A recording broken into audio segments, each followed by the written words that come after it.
किसी stock chart को देखते समय क्या नजर आता है? बस कुछ ऊपर नीचे जाती हुई लकीरें या उससे कुछ ज्यादा? असल में हर चार्ट सिर्फ डेटा नहीं होता, बल्कि ये तो बाजार की भावनाओं, उसके डर और लालच की एक विजुअल कहानी है। तो चलिए आज इसी कहानी को पढ़ना सीखते हैं। हर चार्ट अपने आप में खरीदारों और विक्रेताओं के बीच की एक कह सकते हैं एक रोमांचक कहानी है। ये एक ड्रामा है, एक जंग है जिसका नतीजा हर पल बदलता रहता है। आज हम इसी कहानी को पढ़ने की भाषा सीखेंगे। तो ये कहानी आखिर है किस बारे में? ये कहानी है असल में हम इंसानों की भावनाओं की। एक चार्ट बाजार को चलाने वाले डर, लालच और उत्साह जैसी भावनाओं का एक विजुअल रूप है। ये साफ साफ दिखाता है कि लोग कब घबराकर बेच रहे हैं और कब जोश में आकर खरीद रहे हैं। तो चलिए थोड़ा और गहराई में चलते हैं। किसी भी कहानी की तरह प्राइस की कहानी के भी कुछ मुख्य पहलू होते हैं। ये 4 सवाल, कीमत पहले कहाँ थी, फिर वो कहाँ तक गई, वहां तक कैसे पहुंची और कितनी तेजी से पहुंची, ये इस कहानी के मेन प्लॉट पॉइंट्स हैं। इन्हें समझकर ही हम बाजार के मूड का सही अंदाजा लगा सकते हैं। तो अब सवाल यह है कि इस कहानी को पढ़ने कैसे। इसके लिए हमें सबसे पहले इसकी भाषा, इसकी वर्णमाला को समझना होगा। और स्टॉक मार्केट की दुनिया में ये वर्णमाला है कैंडलस्टिक्स। चलिए आगे बढ़ते हैं और देखते हैं कि ये बनती कैसे है। हर एक कैंडल हमें 4 बहुत जरूरी बातें बताती है। ओपन यानी उस टाइम पीरियड में कीमत कहां से शुरू हुई, हाई यानी वो ज्यादा से ज्यादा कहां तक गई, लो यानी वो कम से कम कहां तक गिरी, और क्लोज यानी उस टाइम पीरियड के आखिर में कीमत कहां पर बंद हुई। अब जो कैंडल का रंग है ना, वो 1 सेकंड में बता देता है कि उस वक्त की लड़ाई में कौन जीता, बायर्स या सेलर्स। अगर कैंडल हरी है तो इसका सीधा सा मतलब है कि खरीदार हावी थे और कीमत को ऊपर ले गए, और अगर लाल है तो मतलब विक्रेताओं का दबदबा था और कीमत नीचे आ गई। अब कैंडल के 2 मेन हिस्से होते हैं। एक तो है उसकी बॉडी, जो मोटा वाला हिस्सा है। ये दिखाता है कि असली लड़ाई ओपन और क्लोज के बीच कहां हुई। और फिर हैं ये पतली पतली लाइनें, जिन्हें विक या शैडो कहते हैं।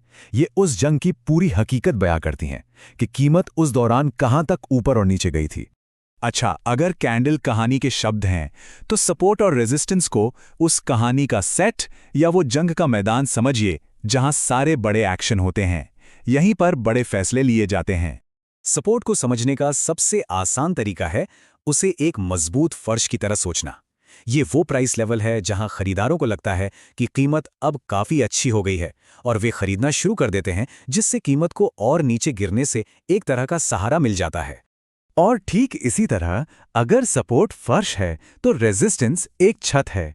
ये वो प्राइस लेवल है जहां विक्रेताओं को लगता है कि भाई कीमत अब बहुत ज्यादा हो गई है और वो बेचना शुरू कर देते हैं।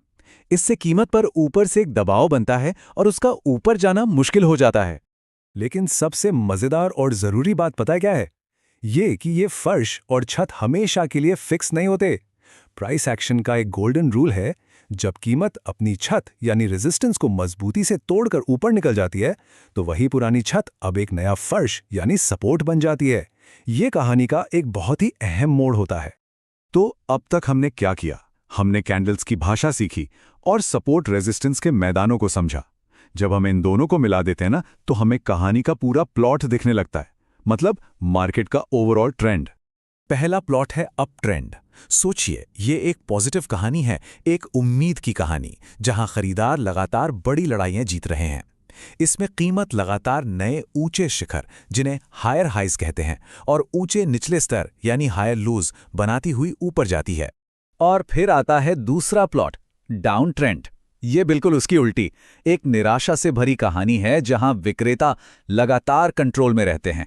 यहां कीमत लगातार नीचे की तरफ नए शिखर यानी लोअर हाइज और नए निचले स्तर यानी लोअर लोज बनाती हुई गिरती जाती है। और तीसरा प्लॉट वो है साइडवेज मार्केट। इसे कहानी में एक ठहराव समझिए, एक ऐसा सीन जहां कुछ तय नहीं हो पा रहा। खरीदार और विक्रेता दोनों बराबर की ताकत में हैं और कीमत बस एक रेंज में ही ऊपर नीचे घूमती रहती है। कोई भी पक्ष जीत नहीं पा रहा होता है। ये बात बहुत गहरी है। इसका सीधा सा मतलब है कि कोई भी फैसला लेने से पहले यह पहचानना बहुत जरूरी है कि कहानी का मेन प्लॉट क्या चल रहा है। क्योंकि जो कहानी का बहाव है उसके साथ चलना हमेशा आसान होता है, बजाय उसके खिलाफ तैरने की कोशिश करने के। ठीक है, तो अब तक हमने कहानी पढ़ना सीख लिया, लेकिन अब वक्त है सिर्फ एक दर्शक बने रहने से आगे बढ़कर एक एनालिस्ट बनने का, चार्ट को देखने के नजरिए को पूरी तरह बदलने का।